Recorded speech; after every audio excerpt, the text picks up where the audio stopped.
Hello and welcome to Tech Talks by AdTech, where we discuss marketing, technology, and business priorities for 2021.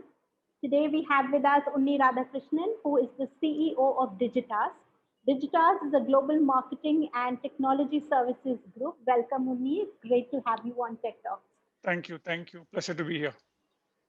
So, Unni, let me begin with a very obvious question for 2020. As a business leader, you took over this mantle this year. What have Yeah. been some of the highlights and lowlights of the year for you? Yeah. Like it's very obvious this year has been a roller coaster ride with its highs and lows. In the organizational or rather cultural context, the highs have been that, we have been able to come together, define and adapt to a new ways of working, collaborate virtually and create some really great pieces of work, right? The lows have been that some of our people had challenges in working from home. Many people had increased working hours, and more importantly, a lack of personal interaction has really added to a lot of stress for a lot of people.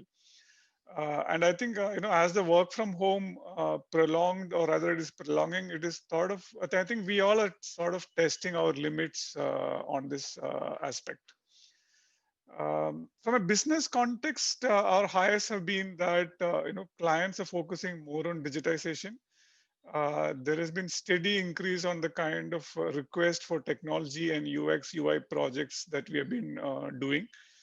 So even though in the initial months, the media spends have come down, we had an increase in number of projects and the CRM work we have been doing. And also, because we are not a media agency, media is just one among the 4 or 5 things which we do.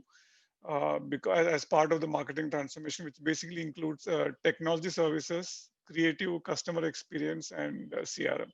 So a lot of clients initially reduced the media spend. It really did not affect us. While on the good side, that request for technology services has significantly gone up. So, technology, digital transformation has been big for clients. Yeah, What that's right. so, like you said, a lot of clients are going through this digital transformation phase and media spends have reduced.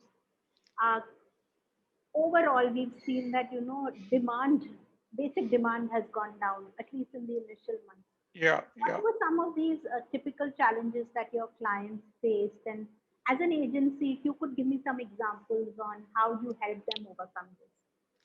Yeah, see, in the like I said, in the initial months, because with the uncertainty looming large, many clients had to relook at their marketing mix, project plans, and even some of the launches. So, some of the cases of automobile brands, some of the launches got delayed. In some cases, campaigns had to be pushed because demand was, coming down. For some clients which choose to quickly, launch some products, which is very sort of, in their near in areas which are very closer to them, like for instance, an FMCG brand getting into things like sanitizers. So we had a couple of clients, and for such clients, we just had to ensure that we sort of remain very responsive and agile to the changing needs and changing requirements. For some clients where budgets were becoming a constraint, we had to replan our scope of work, resource deployment, and things like that. In a few cases, we had to create campaigns and shoot it completely remote. Some of the early work which we did was actually, the shoots were happening in respective homes, and then we were sort of pulling it together and editing and things like that. So overall, I think we have no. I think everyone has to sort of go that extra mile to service our clients. And I'm sure all agencies in the market would have done this. It's not something only Digitas can claim. I think every agency would have probably have, I'm sure have gone that extra mile to service our clients. And it's no different for us also. Absolutely. I think Yeah. content production has become is turning out to be the biggest challenge as far as I see for 2020. And where Yeah. demand for content is very high, content production is becoming difficult. And content marketing, of course, has always been a big winner. Yeah. Focus on storytelling, focus on empathy, social consciousness. But sir, I want to ask you, what is, how do you scale this piece to, in a year like 2020? Of course, it's difficult, but how do you really scale this piece, especially when it comes to e-commerce, where it's more about personalization, it's more about extremely ROI driven. So you need large scale. How do you do that? Yeah. So yeah, see, content itself is a very, very broad category in itself because now when we say content, it comes in all forms and shapes: long format, short format, videos, platform-specific content, articles, or content for e-com production, infographics, and I think there is no there is no limit to that. Every time when a new platform comes, then you have to do something which is very specific to that. Then there is content to be created using influencers, and sometimes influencers, content created by influencers, brands have to collaborate with that. Doing it in scale is really takes a lot of planning and efforts. Um, right now, there are experts for there are experts for each of these formats, and sometimes even specialist agencies for these formats. Right. In the past, for me, media at least, there has been tools to create millions of dynamic pieces of content, but which are essentially banners, based on multiple signals of user profiles, behaviors, etc. And that is not something new. It has been there for a while, at least 8 or 10 years, or even more, probably, right? But for other content which is not going as a media campaign, it's a largely very large human efforts. There are some tools to create, for instance, videos quickly, but putting it together as a story together is a very manual work. And also, I think the borders are also sort of getting blurred between the creator, the distributor, and the platform, because you find sometimes an influencer is also the creator. He or she is sort of the distributor, and all the platform which he or she has access sort of becomes a platform for content. So yes, so content creation is it's not an easy this thing, and a lot of because the formats are changing, because of, for example, SEO content, you need a lot of articles. Even now, if you look at Google search with Google Discover, for instance, short video clips are also going to come up on the search results, which means we'll have to create content for that also. Yes, I think right now scaling up is, which actually would mean a large scale of army of people and specialists on that. I think at some point we're already seeing some signals on that some of these could sort of get automated, but I think it's a very thin, sort of very difficult line balancing that automation and having that creative element to that. Right. So no magic pill or no No, magic bullet so yet. no magic pill as of now. But having said that, there are few platforms which are AI based. I mean, we have not tried it yet, but which basically gives you um, artificial models and videos, and so they all look like real people, but we know that they're not real people, and so and these are like very interesting, like $20 for a model and for a particular commercial or a video, and then it's not a real person, right? So Wow. I think these are like shape of things to come. I Sneak mean, into the I future. think at probably at some point, maybe clients themselves would be able to do at some, at this, sitting at their laptop, they could be able to churn out some of this content. Absolutely. I mean, we've seen so many brands become, pure brands starting to behave like publishers. Yeah, Right? correct. Yeah, Selling us content, they have a huge following on multiple platforms, which means they can now own their own media. yeah, yeah. But So again, see, this brands becoming content publisher is not, again, not new, because it's probably more than 10 years back. Kraft did something 10 or 12 yeah, years back. Kraft built a publishing platform. But I think because new platforms and the way things are changing, everybody sort of became a content creator, and I think it's also a bit challenging because I don't know whether who is really evaluating the ROI of content. Makes sense. Yeah, So let me bring this data or this scale conversation to data now. So yeah, over the last 1 or 2 years, we had these constant conversations about a the cookieless browser coming to GDPR already hitting, has hit Europe, is going to hit India anytime soon. We already yeah. have some laws in place.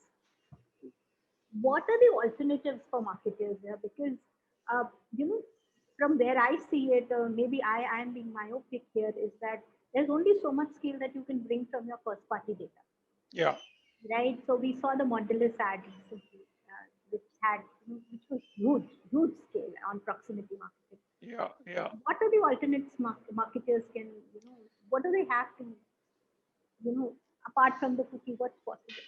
Yeah, see, my sense is that from a pure media context, I think the industry that is all of us are yet to come to really grips with what would be the impact of it. I'm purely telling from a media perspective, right? Two things that is certainly going to come out of this. First is that brands and marketers will try to build their own repository of customer data, which now goes by the fancy name first party data. Right, and for certain categories, this is not really new, like travel and banking, etc. They've been building their customer base for the last many years. But now FMCG brands also will start focusing on some of these things. That is why this whole buzz about customer data platforms or CDP. And in fact, for Digitas with Epsilon as as a part of group company, Epsilon has a great CDP product, and Digitas and Epsilon works together in some of these solutions. So, in a sense, I think DMP, which was till now based on some cookies, is sort of giving away way to CDPs. The second thing is that whether we like it or not, platforms with walled gardens will continue to become more powerful from the media perspective. Whether it is FB, Insta combined, or Amazon or Google, etc., they're going to be extremely powerful. And I think Amazon with Google, we all spoke about intent data, and now with Amazon, as it's not just intent, it's also intent and purchase data. So Amazon will really become very powerful in this. The scale in media outside these platforms and without cookies, I think it is probably yet to be addressed well with any pure black and white solution on that. But I'm sure in the next whatever 18 or 20 months, I think because already there are some cases where CDPs and the CDPs and media data can be sort of ingested, and then some solutions are being under development. So yeah, I think it might take some time to the kind of scale which media has been getting from cookies. Sure. Sure. Yeah, convoluted problem. I think a lot of us are working on it, and a lot of us are discussing it. Yeah, I yeah, definitely, I think in the next few years we should see a solution to this. yeah, Coming to something closer home. Recently we saw this whole thing around Nike and Tanishq, yeah. and do you feel that CSR ideation or these kind of campaigns have become very difficult to do in India? For example, and why I ask is, see, Nike was able to pull off the Kaepernick ad, and they stood their ground. Yeah, Tanishq was the way I see it. I've heard it also from people, is that it's more of a law and order issue yeah, rather than Tanishq not being able to stand its ground. So, as a brand or as an agency, what according to you should we keep in mind while doing this kind of ideation? Where can we really draw a line in a country like India, which can kind of, we don't know how it will react to. yeah. I think this is a tricky question, and I think there are two schools of thought, and the opinion is very sharply divided. One school of thought is, advertising's job is to help sell products, like the famous saying, the business of business is business. So, that's a famous saying. And, so therefore, it need not be a commentary on social trends, or that, we need not take a moral high ground. Maybe we can't refute that logic. Maybe there is some logic in that. The second school of thought is that, given the impact many brands have in people's lives, and the influence powerful communication can have, brands should be responsible in their communication, right? After all, brand communications are aimed at a behavioral change, like whether it is washing hands with a Lifebuoy, or making us believe that one should buy gold on Akshay Tritiya. With like few years back, nobody knew what Akshay Tritiya is. That now brands make us feel as if you don't buy gold in Akshay Tritiya, it doesn't make, their life is of no use, kind of. So if behavioral change is what brands is trying to do, and if they have the power to do that, then the second school of thought is that maybe brands should look at that. So I think it's a brand's call on this, but my personal belief, and it's very personal, is that brands have a role and responsibility in reinforcing some basic human values. And if there is an opportunity to do it, it should do. So that's my personal take on this. No, absolutely. On a personal scale, I agree with you completely there that, a brand is a very, very powerful voice. Yeah, And not using that voice to bring about societal change is kind of not done. So I correct, completely correct. agree with you there. Um, Yeah, also, so that was one thing that happened in 2020, apart from the coronavirus, that was big. But 2020 has also been a year of digital transformation for so many brands. Everything that they were kind of putting off, saying that this we'll do next year, this tech stack we'll build next year, they've built it this year. yeah, And but what that's also done is reduced the dependencies on certain kind of resources. There is a lot of in-housing of marketing that's happening. There is a lot of tech that people are buying. Like you said, a lot of brands are relying on you to do a yeah. lot of the digital transformation for you. So, in the face of all this, do you think there has been, a slightly more rapid evolution of the client agency relationship than what something that was supposed to happen, say 5 years down the line, has happened already? What are the opportunities, challenges that you see in this scenario? Yeah, in a way, all these changes are, having an impact on, client agency relationships. When I say client agency, I am referring to the very conventional client agency relationship, and in a way, it is changing, and I think it is, I think it is good. The fundamental reason to this shift is more because of social and cultural changes. And when I say social and cultural, what I mean is that the dynamics of the brand and consumer relationships are changing. Because what factors are influencing the customer, the dynamics of how and when are you getting to know about a brand, what methods he or she is using to evaluate the brand, and how she or he is expected to be treated by the brand, right? That is the service experience. All this is changing because of the digitization of our own lives. So that's what I meant by social cultural changes, Sure. right? So therefore, the speed, a need for 24/7 response, quick product turnarounds, etc. All this is making marketers' life very challenging, right? And therefore, that is sort of impacting, agencies' life also, right? In fact, we ourselves, we wouldn't probably, I wouldn't even want to call us an agency, because many of the things we do today are not traditional agencies used to do. So, so a lot of opportunities exist if you think beyond the traditional agency construct. Because traditional agencies either creative or a media, you give a brief and they come back with a solution. In some of the cases, where we are working, we are developing application for the sales team, application for retail, building some enterprise level digital assets and consumer journeys. So these are not traditional way of looking at an agency and a client, where the client gives a brief and agency goes back with something. In some cases, we are also becoming, sort of an extension of the marketing team itself. So I think this whole digitization of consumers' life is, changing marketers, and therefore the way opportunities for agencies and the way agencies and marketers are working together now. So I see it's a very positive and a huge lot of opportunities, especially if you're an agency which brings technology and communication together. So, taking from the same question, you call yourself, or Digitas calls itself a connected marketing agency. What does that really mean? Yeah, I think I probably would have answered all this in all my previous this thing, right? Yeah, as we call ourselves as a connected marketing agency, in a way that's linked to all the previous answers I know all the previous points I made. The way we see is that there are three components in the brand consumer relationship.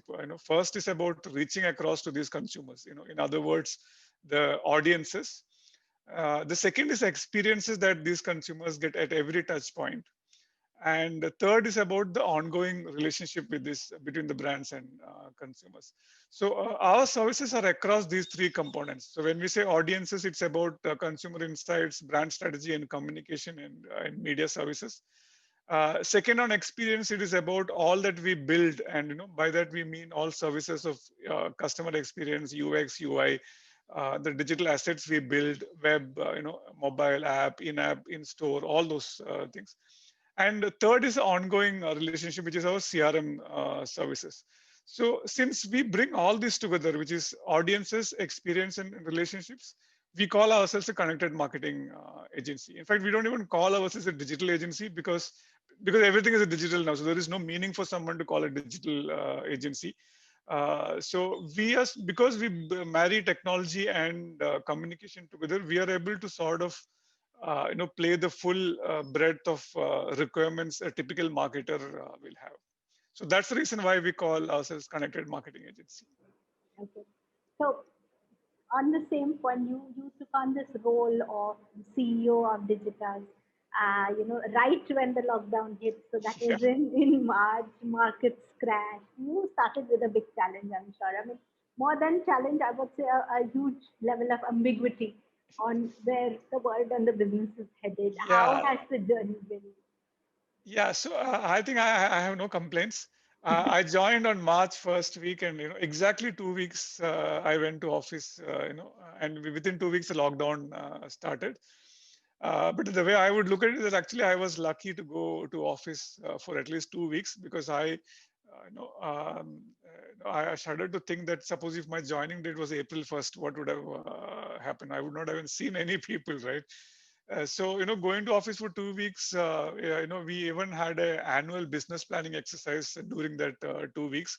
So that gave me an opportunity to meet everyone. And because I went to office, there is also a visual reference to the office. So you know what that office is. So I think that also adds a lot of that adds a lot to the perception. So it's been very good so far. And I should say that I've been incredibly lucky to have a very strong management team. Digitas has been doing well for the last few years in any case.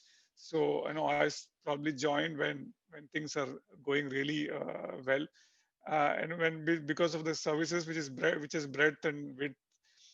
We are about 500 odd people and 4 offices, all well connected. I think I could not have asked for a better team and a better place, given the challenges that industry and economy have gone through in the last 1 year. As a new place to join, it could not have been better than this. That's really nice to hear. So, for CMOs and for agencies in general, while all of us have kind of grappled through 2020, 2021 is, we have this focus that, it's not a year where we can compromise again, or we can afford to compromise again. So, Yeah. what, according to you, are the things that, we really need to keep focus on? What are those points of consumer sentiments that we need to be really aware on? When we're planning for the next 1 or 2 years, what are the things to be kept in mind for both CMOs and marketing agencies? Yeah, see, to be very honest, I'm very, very skeptical of such questions, right? That is meaning to give predictions in terms of consumer sentiment and understanding.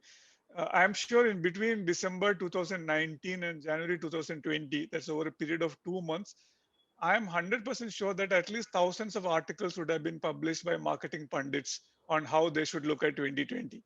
And we all know what happened Absolutely. after that, right? Forget So marketers, astrologers. yeah, correct. So, so truth be told, even in good times, predicting consumer trend is not really easy. And when changes are happening so fast, right? Some of the most obvious things which everyone is seeing is the increasing comfort and usage levels of digital channels. So that brings a lot of new things into the marketer's plate in terms of tasks. So like earlier I said, user experience in these channels are becoming an important things. So many brands have now started focusing and investing on user experience on digital channels and the technologies that will facilitate better user experiences. For some categories, like perhaps more of FMCG, distribution platforms like Amazon, Big Basket are becoming powerful, and sooner or later they will have their own in-house brands. So if awareness and availability is what will increase sales, then creating that brand pull and therefore brand building becomes important and challenging. And also this because we spoke about all this cookieless marketing and all that. I think building integrated customer data platforms, which centralizes customer data, is very high on many clients' radar, and I think that's sort of going to be an important thing in the coming years. And like I said, none of the marketers are astrologers. Even none of the marketing experts are astrologers, and even though many people might claim trend spotters and all that, I just want to stay away from doing trend spotting. But I think bottom line is that consumer insights, brand building, and doing everything at a certain speed uh, becomes extremely critical, and that puts all of us gives all of us a challenging role. And we also know that it's not that the economy is going to like go back to like 8%, 10% growth overnight, right? It's going to take some time with even the whole of vaccination for the next 1 year. There has been a lot of people have still at the people have lost jobs in many sectors. That's still that's still a problem. Even though we see based on tractor sales and things like that, agricultural rural economy is doing good. Yeah, but I think there is no easy answers on this. I think keeping our eyes and ears to the ground and be ready to run all the time will be the situation for all of us, I think. So nothing much changes. Staying on our toes is going to be important. Yeah, yes, absolutely. Yeah, yeah. Thank you so much, Unni. This Thank has you. been a great conversation.